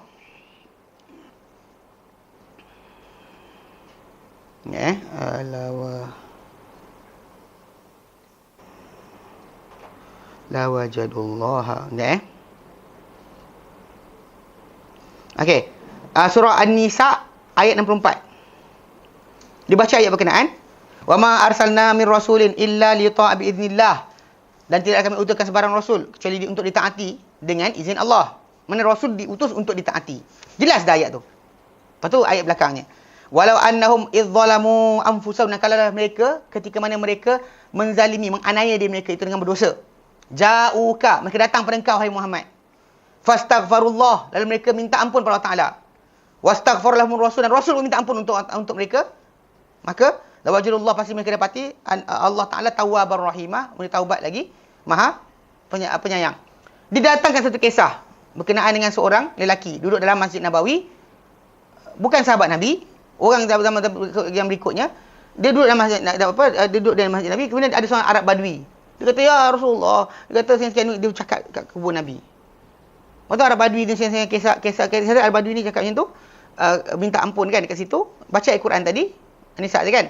Kemudian dia kata minta ampun. Kemudian dia balik. On the way dia balik, tiba-tiba kawan dia tidur. Dia tidur, ni, this guy, yang bukan sahabat Nabi, yang tahun berikutnya, Syekh Sufi, Allah Alam. Habis cerita dia kata apa? Dia mimpi Nabi kata, cakap kepada orang Arab tadi, dia telah diampunkan Allah Ta'ala. So, dijadikan kisah ini untuk jadi alasan apa? Pergi kubur Nabi minta ampun. Para sahabat Nabi yang lain bersepah. Tahu bukan apa tajuk masalah dosa dan pahala. Tak ada mereka guling-guling kat situ. Kenapa? Time Nabi hidup betul. Nabi dah wafat pergi ke situ. Ya Rasulullah, ampunkanlah aku. Minta ampun Allah untuk aku. Bukan macam itu cara dia. Bahkan kita diajarkan untuk bagi salam sahaja. Kita ada adab cara tu. Kenapa ayat awal tu, tidak kami utuskan Rasul kecuali untuk ditaati. Pegang itu dulu. Masalah kisah yang kedua tadi, itu kata masalah kefahaman. Ustaz selama cakap, dia kata, adalah benar sepatutnya kita buat benda ni. Kerana Ibnu Katsir datang kisah tadi. Orang Arab Badui siapa tak tahu? Arab tadi. Tak tahu siapa. Kawasan sanad putus, tak sahih. Kemudian kita jadikan alasan untuk jadikan hujah untuk pakai. Sebab kawan tu mimpi. Dia mimpi kawan tu telah diampunkan. Mana tahu itu Nabi? Saya ada masalah sikit. Orang yang kata mimpi jumpa Nabi, saya ada masalah sikit. Memang ada para ulama kata, kalau betul sifat dia macam kitab Syama'il, supaya itulah Nabi. Problem dia sekarang ni, manusia ni tak boleh bayang kecuali apa yang dia ada contoh. Faham tak? Kalau saya kata contoh macam kening bertaut. Tebal mana? Straight line ke? Ada sikit-sikit je? Bila saya kata putih merah, apakah ada putih merah dia? Memang kita akan ada grade. Kita akan sama. Bila saya sebut putih, dan kepala sama ke kita bayangkan? Tak. Saya kata kereta, sama? Tak. Semua manusia ada masalah bayangan. So kita takkan boleh bayangkan luar. Kecuali ada contoh. Saya beri analogi. Saya kata kalau sekian adik saya sampai dekat area pasar Taman Tun tu, dia kata tolong seorang pergi ambil. Naik kereta pergi ambil adik saya. Lepas telefon, Ustaz, adik Ustaz pakai baju warna apa? Ada pakai baju merah. Tengok orang turun tu semua, bas tu turun warna merah. Kan macam ke Thailand kan, baju merah, baju kuning kan. Okey, turun merah. Ustaz, ni semua merah ni. Adik Ustaz rupa siapa? Rupa atuk saya. Nampak muka tak?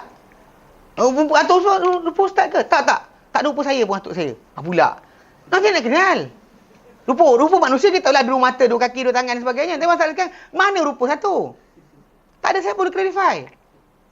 Orang boleh cakap, aku mimpi, lepas tu orang ni kata Abu Bakar. Mana kau tahu dia Abu Bakar? Kalau itu iblis, macam mana? Pasal dalam hadis Nabi berkata, fa inna syaitan la yatamatsalu bi. Syaitan tak boleh menyerupaiku. Bukan syaitan tak boleh mengaku dia aku. Untuk mengaku Tuhan semua orang ada siapa mengaku Tuhan. Tak ada kena petir terus pun. Faham tak? Yang mengaku yang Mahdi, yang mengaku Nabi baru, bersepah. Tuhan Harun kan, Tuhan Harun. Kena nak bawa mahkamah tu lumpuh. Ni bukan kita ejek lah kalau tak buat Allah Alam. Tapi cerita dia, masa dia macam ayah pin kan. Masa dia orang tu mengaku Tuhan pun tak ada timbul tajuk. Kita nak menyerupai, Nabi kata, la yatamassalu bi, pegang hadis tu. Tidak boleh menyerupaiku. Soalan, rupa Nabi kenal ke? Sahabat Nabi, sungguh takkan silap. Diorang tengok rupa Nabi macam mana? Awak? Janganlah tengok cerita Arab. Oh, janggut macam tu kot. Jubah macam tu kot. Serban macam Habib kot. Mana tahu? Sebab Nabi macam mana? Faham tak? Jadi tu masalah dia. So, bila orang tu kata mimpi jumpa Nabi, aku nampak sekian. Iya ke? Soalan. Pasal Nabi dah beri pada kita dua panduan. Kalau ada berita gembira, tajuk lain. Ada seorang kawan saya dulu, dia pernah pergi zaman Rusia tu, masuk Afghanistan, dia pergi. Yang ketika tu kita kata seluruh dunia, Amerika Syarikat pun tolong pasal lawan dengan komunis kan, kononnya. Tapi anyway, tajuk dia ketika pergi kan, dia cerita pernah sekali satu dia mimpi dia duduk dekat satu batu tu, dia kata dia kerja waktu dalam jadi mujahid tu, dia pergi depan tau, dia barisan depan. Maksud dia kalau dia kata nak tembak kat Yusha tu, dia pergi tengok terompong, tembak sebiji.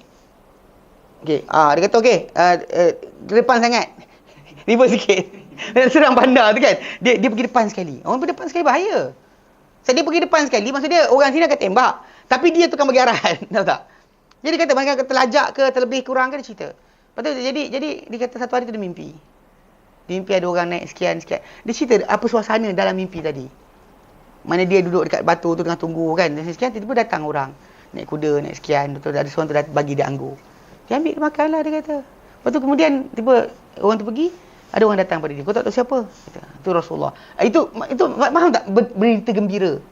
Pasal dia buat kerja untuk Islam. Layaklah untuk dia benda tersebut. Maksud dia dengan bentuk macam tu. Ini kita buat benda yang mungkar, benda yang bid'ah, tiba-tiba Nabi clarify. Takkan kot? Logik lah sikit. Jahanam agama, pasal semua bangsa akan cakap dia punya betul. Yang India pergi kubur pun, yang di India kan, dia pergi kubur, pun dia kata dia betul. Yang dekat sini pergi kubur, pun kata betul. Yang ini ikut cara Black Muslim. Kan dekat Amerika kan, dia ada Black Muslim. Pun dia kata dia betul. Islamic Nation dia panggil. Semua kata dia betul, pasal semua nak clarify Nabi. Tapi masalah ikut dalil, semua batal. Ikut dalil, semua batal. Pasal yang betul hanya ikut dalil. Macam mana kita kata macam, kita tak ikut dalil tapi kita betul. Takkan kot. Sebab ada yang baru dia cerita, dia kata, seorang syekh tu, dia kata kita ni lemah, maka kita ikut hadis dhaif.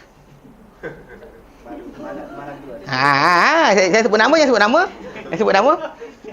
Kalau siapa ikut hadis sahih, sembahyang 11 rakaat. Apa benda? Mana ni? Kan? Kita ambil yang sahih dahulu. Bukan ambil yang dhaif dahulu. Kan pelik betul, tak tahu faham tu lah.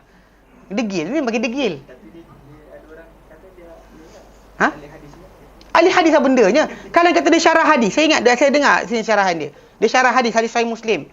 Hadis Nabi kata simahum at-tahaluk. Tanda mereka itu Khawarij tu, kumpulan yang akan keluar di antara umat Islam dia punya tanda mereka adalah menggundulkan kepala. Cukur kepala, boleh botakkan kepala. Lepas tu dia syarah, dia kata, tidak ada firqah baik Sunni maupun Syiah yang menggundulkan kepala kecuali Wahabi.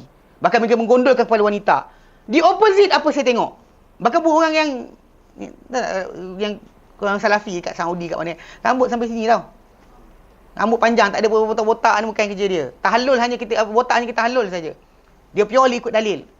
Lepas tu dia kata gondolkan perempuan. Haram gondolkan perempuan. Semua ulama dia kata dengan orang-orang yang dikatakan Wahabi tadi, kata haram perempuan gondol kepala. Haram. Bahkan perempuan kena cantikkan diri untuk suami dia. Bahkan isteri Nabi SAW dulu, pendekkan rambut bila selepas Rasulullah wafat. Kata nak berhias. Adapun ketika ada suami, berhiaslah untuk suami anda. Peliknya pula dia kata dia kata menggoda. Saya kata kawan-kawan saya yang ambil CD dia tajuk dia bahaya Wahabi. Saya kata jangan dengar dah. Ini penipu. Kalau dia belajar hadis Nabi, Sahih Muslim, kalau dia belajar Sahih Muslim, dalam Imam Nawawi terangkan dah siapa mereka. Para ulama ittifaq bahawa hadis tadi kena kepada kumpulan Khawarij. Datang dia kata apa? Simau at-tahaluk Wahabi. Apa ni? Kalau belajar hadis lah. Muhaddis apa benda je? Kan? Bahkan teruk daripada muhaddis. Ngarutlah. Bagi saya ngarut. Kalau dia ngajar, kalau dia betul belajar Sahih Muslim, kitab Sahih Muslim tu ada. Buka tengok. Tunjuk kat mana. Pasal dia kata tak ada satu kumpulan, baik Sunni maupun Syiah, yang menggondolkan kepala kecuali Wahabi, dia kata. Dia cakap itu. Soalan sekarang, mana dia? Apa benda cakapnya ni? Kan kita kata, kalau dia kata anda belajar, tunjukkan. Bukan bercakap je. Kadang-kadang pasal diorang ni, pasal tadi kata penghormatan pada guru tu melampau. Sampai kita takdis. Sampai guru cakap takkan salah. Itu masalah dia.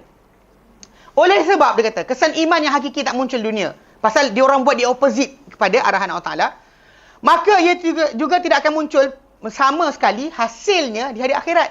Kesan dunia tak ada. Mana iman patutnya kamu patuh taat.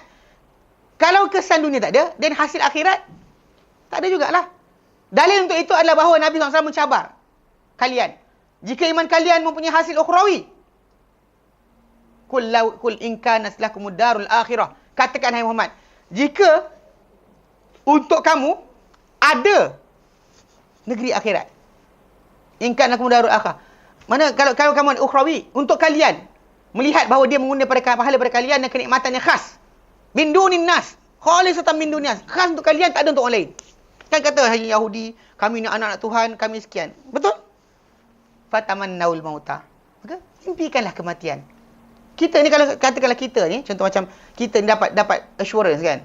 Kalau dia kata apa, contohnya sampai kalau kita pergi belajar, sampai tempat pergi belajar tu kita akan dapat apa beasiswa dan sebagainya. Kita contohlah kita kata nak pergi bulan 5. Bulan Januari tu hati kita tak dekat Malaysia dah. Tak? Macam juga kalau kita kata contoh macam kita buat kerja A gaji sekian-sekian banyak. Kerja B 5 kali ganda gaji. Dekat sini tak nampak dah. Tak kan? Tak apa. Kan kawan kita, kau nak ni meja kau ni, ambil lah. Kan? Kau sekian, ambil lah. Faham tak? Pasal sana lagi besar. So kita sini hilang dah nilai. Kalau korang beri cakap, Nabi kata, kalau untuk kalian ada negeri akhirat khas, tak ada untuk manusia lain. Fatamannaul mauta. Impikanlah kematian. Sebab orang yang yakin bahawa dia untuk dia kena kebaikan, dia tak kisah dia mati bila. Tak kisah. Sebab apa? Sebab dia tahu bahawa dia akan pergi kepada janji Allah Ta'ala yang Allah Ta'ala janji untuk dia. Dia telah jaga semua arahan Allah Ta'ala, tinggal larangan Allah Ta'ala. Dia yakin bahawa Allah Ta'ala akan sayang dia. Dia yakin Allah Ta'ala akan beri kebaikan pada dia. Allah Ta'ala tak akan zalim pada dia. Walaupun dia tahu ada dalam kebimbangan hati dia pasal Allah Ta'ala, innallaha ala kulli syai'in qadir. Dia pegang juga. Jadi dia akan bimbang sikit. Tak ada overconfidence sangat pula, dia masalah juga. Kan macam diorang ni kumpulan ni, beri kata Allah Ta'ala khas untuk mereka, khaskan untuk mereka. Masuk neraka pun, berapa hari je. Kan itu kan dia kata, berapa hari je. Takkanlah lama sangat, sekejap je kami akan masuk dalam syurga. Dia kata macam tu. Okey, jadi dia kata, maka mohonlah terhasilnya dan kedatangan kematian. Minta terhasilnya dan juga datangnya kematian untuk kalian. Jika kalian adalah golongan yang benar di dalam dakwaan kalian. In kuntum shadiqin. Kan? Kan betul? Impikanlah. Betul lah kan kita macam, memang nak tukar kerja. Tempat tu akan bagi bawah sekian sebagainya. Kat sini tak ada hati dah. Orang minta, ambil lah. Kan sana 5 kali ganda lah kita ada. Kan macam orang kata kan, macam biasa orang nak pindah luar negara kan, migrate untuk kerja. Kan kadang-kadang jual kereta murah aje. Nak cepat sangat. Sebab sana nanti lagi best kan. Jadi dia kan tolak. Bahkan banyak benda macam tu kalau dia kata dalam mudah.com kan. Cepat orang tu nak transfer di tempat lain, memang dia takkan ambil untung banyak. Nak pergi let go je. Kalau biasa orang jual mesti nak untung kan, dia tak. Just let go, tak ada masalah. Pasal apa? Pasal sana lagi best. Sekarang ni kalau betul dah ada kat sana, kita happy. Kalau tak jangka nak buat. Sekarang ni diorang dah pergi kata untuk diorang ada hari akhirat yang besar. So, impikanlah kematian. Kerana penyekat di antara kalian dengan kenikmatan mengikut sangkaan kalian adalah kematian. Maka mintalah ia. Mintalah. Pasal penyekat. Ini kenikmatan, ini adalah tempat sementara. Penyekat dia lah apa? Kematian je. Macam ini kena travel, beli tiket kapal terbang, kita pergi sana. Yang ini tak, mati je, sampai ke sana terus. So, apa sebab lari? Itu sebab kenapa para sahabat Nabi SAW tidak lari dalam peperangan. Sebab dia yakin bahawa akhirat itu benar, dia takkan lari. Sebab tak lari? Sebab mati, syurga, macam Nabi janjikan. Dia tak takut. Itu sebab tak takut untuk korbankan harta, korbankan. Pasal janji Nabi itu adalah benar. Pasal sekarang ni orang Yahudi mengaku benda berkenaan. Tapi di opposite, mereka tak, bila suruh impikan kematian, tak nak pula. Ini adalah cabaran Quran kepada mereka dan mukjizat kenabian. Kerana mereka tidak mengimpikan dan telah datang dari Ibn Abbas radhiyallahu anhu, kata-kata beliau, jika orang Yahudi mengimpikan kematian, pasti mereka mati di tempat-tempat mereka di neraka. Mana mereka mati dan lihat tempat mereka di neraka. Impi kematian ni, Allah tak matikan. Tamannau. Itu cabaran Nabi. Impikan saja, bukan suruh bunuh diri. Nabi tak suruh bunuh diri. Impikanlah kematian. Kalau kau orang betul, impikan. Orang tak berani nak impikan pun. Macam kita mati. Ibn Abbas kata kalau mereka impikan saja, mati. Dan mereka dapat lihat tempat mereka di neraka.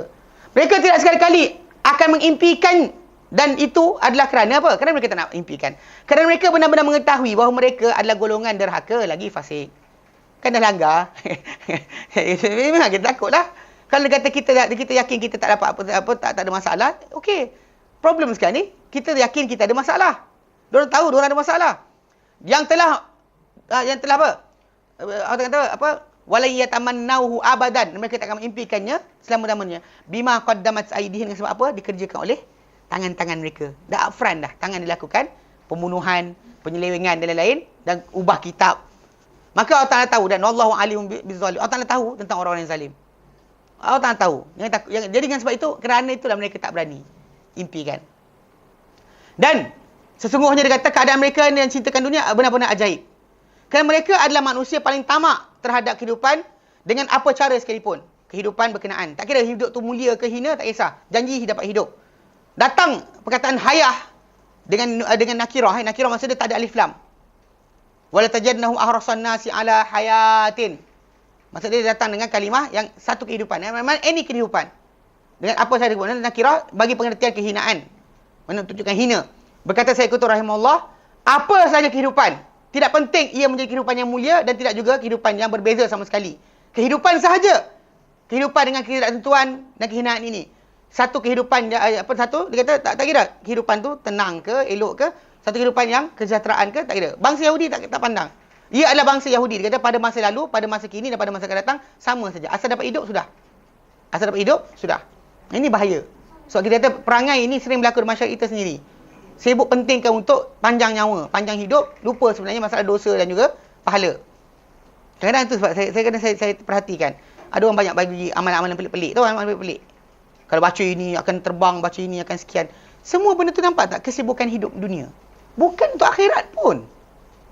Pasal kalau anda baca zikir atau selawat untuk akhirat, kan akhirat sudahlah. Ini selawat untuk rezeki. Selawat semuanya dunia. Everything untuk dunia. Sedangkan kita tahu bahawa macam orang sakit, redha, Allah tak nak beri syurga. Orang sekian sakit, dia menghapuskan dosa. Tidak ada benda buruk. Kerugian, kehilangan, kan belajar. Kalau hilang barang, pergi dekat sini, baca. Oh, kan baca ada ayat dia. Kalau sekian, benda tadi kita kata benda adalah benda dunia semata-mata. Dan yang peliknya bila disebarkan amalan pelik yang tadi, atau kadang-kadang kai kokak, tulang duyung, untat ular, separuh yang menyebarkan tadi, orang pakai sebelah pakai jubah. Saya rasa amat kesian. Sebab dia orang ni mengatakan bahawa arif billah, kenal Tuhan dan sebagainya. Tapi dalam kehidupan dunia, sibuk sangat nak kekal. Tak nak mati, tak nak musibah. Kita bukan minta musibah. Tapi kenapa kita nak kena macam ada idea. Kalau baca sekian, takkan kena musibah. Ni ada orang yang hantar. Siapa ustaz seorang mana ustaz ni? Dia kata tak kena siang kerana tak solat duha. Kalau solat duha, maka aku tak kena. Apa hal? Kan, solat 2 rakaat dan sentiasa minta keselamatan. Tak payah. Pasal Allah Ta'ala tahu apa yang baik. Pasal para sahabat Nabi SAW, dengan keadaan mereka disayangi oleh Allah Ta'ala, mereka orang yang Allah Ta'ala redai pun, ada mereka mati kena tikam, ada mati kena bunuh, ada mati kena kena penyakit. Kan, ada mati jatuh kuda pun ada. Ya, serius. Ini pasal kita too much, orang kata apa, cerita dewa-dewa tau. Masyarakat kita ni. Last sekali kita tak faham idea of baik, dia kena sayang Allah Ta'ala, bukan semestinya anda tak kena musibah. Bahkan bila Nabi sebut dalam hadis kan, berkata, asyadun nasi balaan al-anbiya. Manusia paling teruk kena bala adalah para nabi. Paling teruk kena bala para nabi. Dia orang kita tak bayangkan macam mana pula, kan dia jaga oleh Allah Ta'ala. Allah Ta'ala sayang dia, petik-petik minta. Mana ada buat macam tu? Para nabi sendiri pernah kebuluh. Pernah mati, pernah para sahabat mati. Nabi pernah kebuluran. Mana dipulaukan oleh Quraisy. Selama 2 tahun mereka berada di tanah Abu Talib. Makan daun kayu. Makan kemah tu, rebus balik. Masak. Kan kemah ada kulit.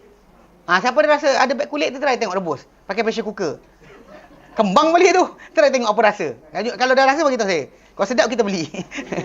Faham tak? Ya, kena tengok pula lah. Kalau nak tengok kenapa lembu tu sembelih cara Islam ke tidak. Tu benda lain. Ni lembu Islam ke tidak? Islam. Masalah. Ni salah faham. Amat salah faham. Pasal kita ni, pasal tengok kan, yang ajar, gantung ini akan untung. Gantung ini penyagaan sekian. Gantung ini, semuanya dunia. Pasal tak? Dunia. Kita bukan masalah kita nak minta kebinasaan di dunia. Tapi kita belajar kita jadi hamba. Anda hamba Allah. Belajar redha. Ni semua nak opposite apa kita nak. Kita tahu Allah Taala, innallaha ala kulli syai'in qadir, yaf'alu ma yasha. Dia buat apa dia nak. Dia bagi apa dia nak. Belajar jadi hamba. Ni cari ayat. Kalau baca ni Allah Taala akan beri sekian. Tahu tak? Level Allah Taala turun jadi apa? Bellboy dia. Bila dia baca ayat tu, Allah Taala akan kata dia, apa nak? Faham tak bellboy? Macam kan bila dia baca ayat sekian, engkau akan dapat sekian. Faham tak dia buat apa? Turunkan Allah Taala ke level dengar cakap kita. Sedang kita hamba patut apa? Redha Allah Taala bagi apa? Kita ni hamba. Ke Allah Taala jadi hamba kita? Kita minta macam-macam ya, minta. Ya Allah tolonglah aku. Atas pengharapan. Bukan atas baca sekian, pasti dapat. Baca sekian, musuh tak nampak. Baca sekian, negeri. Mana ngarut ni tu? Kan? Zikir bagi petang tu apa? Kan baca hadis Nabi SAW. Nabi sebut apa? Para malaikat. Ada kita pagi turun, petang naik. Petang turun, pagi naik. Apa yang dia buat? Bila sampai ke atas, orang tanya, apa, macam mana kau datang tadi? Apa hamba aku buat? Dia kata, Allah, aku datang tadi. Dia berzikir, aku tinggalkan dia. Itu je. Dan bahkan zikir kita jadi tanaman di hari akhirat nanti. Kita baca ayatul kursi. Kalaulah anda kata Allah Ta'ala nak kenakan sihir, kena juga. Takkan kita kata Nabi lupa satu hari. Nabi SAW terlupa baca ayatul kursi. Itu sebab kena sihir tu. Tak. Fadilat tu masalah dia. Kalau anda kata masalah yang Nabi ajar, Nabi kadang baca. Para sahabat diriwayatkan dia dengar Nabi baca sekian-sekian.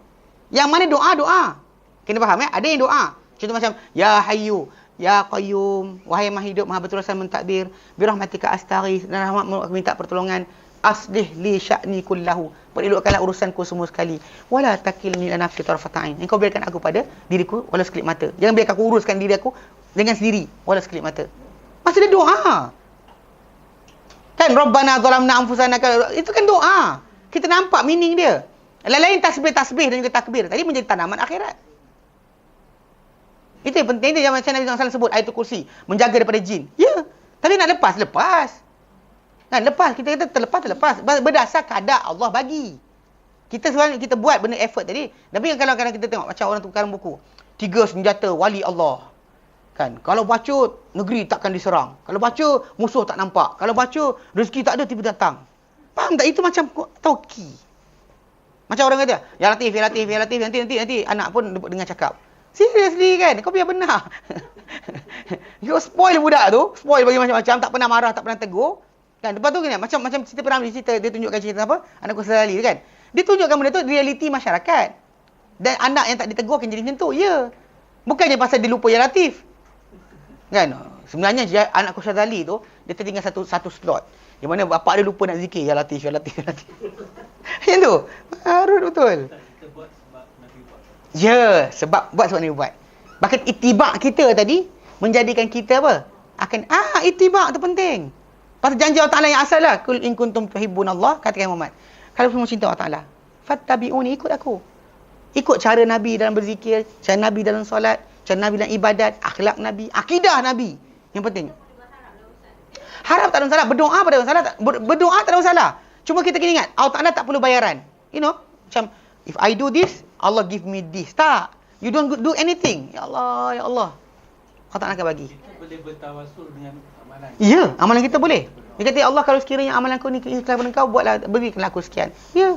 Itu Nabi ceritakan sendiri, Nabi tunjukkan. Anything Nabi tunjukkan, jadi benda tu sebagai benda ikutan. Masalah yang kita kena faham sekarang, yang saya sebut ni kan, pasal banyak yang saya tengok, sebarkan kayu ini, batu ini. Kadang-kadang tu tok guru. Pakai serban, pakai jubah dan sebagainya. Ini kalau pakai orang sayang. Semuanya dunia. Ini kalau pakai kain kalau buka Kaabah ni, letak dalam cash register, akan datang rezeki. Amalan. Kalau baca, saya tak ingat surah ayat berapa, surah Al-Kahfi. Kalau barang hilang, boleh tak? Oh, tak ada. Confirm tidak. Tak ada, doa je. Allah, barangku hilang. Dan kalau tak dapat pun, ada gantian akhirat. Belajar redha. Kita ni hamba. Tak pun beli baru kan? Handphone pecah beli baru. Tak pun tak beli baru, ambil bini punya. Ambil bini punya, lepas tu ambil bini punya, lepas tu kemudian ni, sungguh pun 2 hari tak ada telefon. Apa ni? Jadi bini saya beli lain, saya ambil dia punya. Okey. Maksud dia benda kita kata benda macam ni. Kita belajar jangan sibuk dengan dunia sangat. Dunia dapat apa ada, alhamdulillah. Ini kita kata yang pelik bila orang kalau dia ni orang biasa. Orang yang kita kata bukan terlibat dengan hati. Kan beliau nak bersih hati. Tapi buat macam ni simple je pun gagal. Anak-anak murid semua sibuk berkenaan dengan macam mana nak bagi orang dengar cakap. Macam mana nak sekian. Semua dunia. Cuba belajar ilmu akhirat sikit. Yang kita contoh macam, kita buat benda ni, malaikat tengok kita, okey, aku tak kacau kau. Kan? Ataupun macam, titian sirat tu kan, klip mata, sampai dah ujung. Belajarlah ilmu itu. Kebal dunia, orang dengar cakap dunia buat apa? Orang dengar kita, kita ada pangkat je. Hilang pangkat tengok. Saya ingat arwah bapak saya dulu. Kan ketika dia dengar bapak jawatan kan, dia dulu PTT, berkata tertib. Polis, yang pakai merah tau. Mana polis tangkap polis. Jadi cerita dia time mula-mula dia masih kerja kan. Bila adik-adik ipar kan datang. Ini saya tengok depan mata saya. Bila time Datuk Umar je, abang bangun, adik-adik ipar bangun, bagi duduk. Lepas dia pencin, tak layan straight. saya kata jangan ngarut betul. Nampak depan mata saya. Tak sebutlah pak saudara mana satu. Yang cerita orang. Tapi cerita dia tapi ni masuk dalam internet. Saya perhatikan depan mata saya. Ya sungguh. Macam pengetua, time kita ada jawatan. Orangnya sekian kan. Hilang jawatan, tak ada lah. Tak ada lah. Kalau panggil dulu, panggil Datuk kan. Lepas tu sama-sama kan, tak ada Datuk kan. Tak ada lah orang kata, macam Datuk nak apa. Mana ada. Time kita jawatan je. Tak nak pergi. Kadang-kadang ada juga orang, tak ada pangkat. Tapi orang pergi sibuk nak jaga hal ehwal dia, pun ada juga. So, Allah Ta'ala beri siapa dia nak, tarik dia siapa nak. So, pegang macam tu. Dia apa? Jadi, itu perangai dia. Dan di antara yang pelik bangsa Yahudi ni, mereka merupakan yang paling bersungguh untuk kehidupan berbanding orang musyrik. Dan orang musyrik tadi. Musyrik teruk dah. Tapi yang tak beriman dengan kebangkitan, tak percaya akhirat, Yahudi lagi sibuk dunia. Saya ingat baru ni ada orang stand up comedy. Dia buat lawak lah tentang Arab dan sekian kan. Dia kata Jew. Dia ada sign language untuk Jew. Dia kata betul, tak tipu. First one. Faham Second one. Third one. Iya, dia tak tahu lah. Maksudnya kalau dia kata kalau Mexico kan okey, kan kita sign language kan orang tu nak faham macam mana dia akan simbolik pada something kan. So janggut, hidung, duit. Ju. Ahrasun nasi ala haya. Sampai sign language pun tunjuk macam tu. Dia kata betul-betul ni, betul-betul. Sign language untuk orang-orang tadi. Kalau Melayu dia tak tahu. Kalau okey, nak tahu Melayu tidak, tengok time ketika berita tu, tengok makcik bawah tu. Seorang lelaki bangsa Melayu macam ni. Berarti kat tangan dia tu. Kita tengok tangan tu. Okey. Pasal orang musyrik tak beriman dengan kebangkitan, tidak dengan syurga, tidak dengan neraka. So, memang padanlah mereka sibuk dunia saja. Yang anda ni orang beriman, kenapa sibuk dengan dunia saja? Itu menunjukkan mereka tak benar-benar. Orang Yahudi tadi tidak mengenal hakikat pengenalan mereka akhirat. Hakikat pengakhiran mereka di hari akhirat. Mereka tak kenal. Dan kerana itu sesungguhnya matlamat impian mereka adalah agar bertambah pada umur mereka. Kalau boleh hingga 1000 tahun baru boleh. Kan? Yawaddu ahadum law yu'ammaru alfasanah. Kalau boleh 1000 tahun lagi. Wa ma huwa bimizahzihi, tapi tidaklah faedah kepadanya pemanjangan umur sedikit pun pada penyelamatan daripada azab. Tak boleh selamat azab pun. Buat apa panjang umur tapi tak dapat azab. Tak dapat lepas daripada azab. Bahkan dia menjadi penambahan dan penyiksaan. Makin tambah siksa pula. Kalau patut dia berdosa sehari, dosa 15 hari. Paling banyak lagi. Okey. Dan telah tanya Nabi SAW, manusia manakah yang paling jahat? Lalu baginda bersabda, barang siapa yang panjang umurnya, buruk amalan dia. Hadis ni riwayat Mustadrak Hakim. Ya. Dalam Mustadrak Hakim, hadis nombor 1256. Tirmizi dan Sunan Tirmizi 2330. Musnad Ahmad 5/48-47. Dari Abi Bakrata. Daripada Abi Bakrata. So, dia siapa panjang umur dia, tapi buruk amalan dia. Dan Allah Ta'ala ugut di hujung tu, Allah basirun bima ta'malun, dan Allah Ta'ala Maha melihat terhadap apa yang kalian lakukan. Untuk apa? Ugut mereka. Dia buat, tapi Allah Ta'ala tahu semua sekali. Faham So, kita habis itu, alhamdulillah. Ini kita sambung kemudian. Ini ada pesanan. Esok insya-Allah hari Ahad 24 Mei kita ada Ustaz Halim Hassan, Manhaj Ahlussunnah wal Jamaah dan Tazkiyatun Nufus pukul 11.30 pagi. Dan Syekh Yunus Qatrada Umdatul Ahkam pukul 3.20 petang. Kemudian selepas ni ada amalan harian penangkis gangguan syaitan yang akan kita buat kat Dewan Mulhana. Baik, wallahu a'lam. Sallallahu ala sayyidina Muhammad. Alhamdulillahirabbil alamin. Subhanallah anta astaghfiruka wa atubu ilaik. Assalamualaikum warahmatullahi wabarakatuh.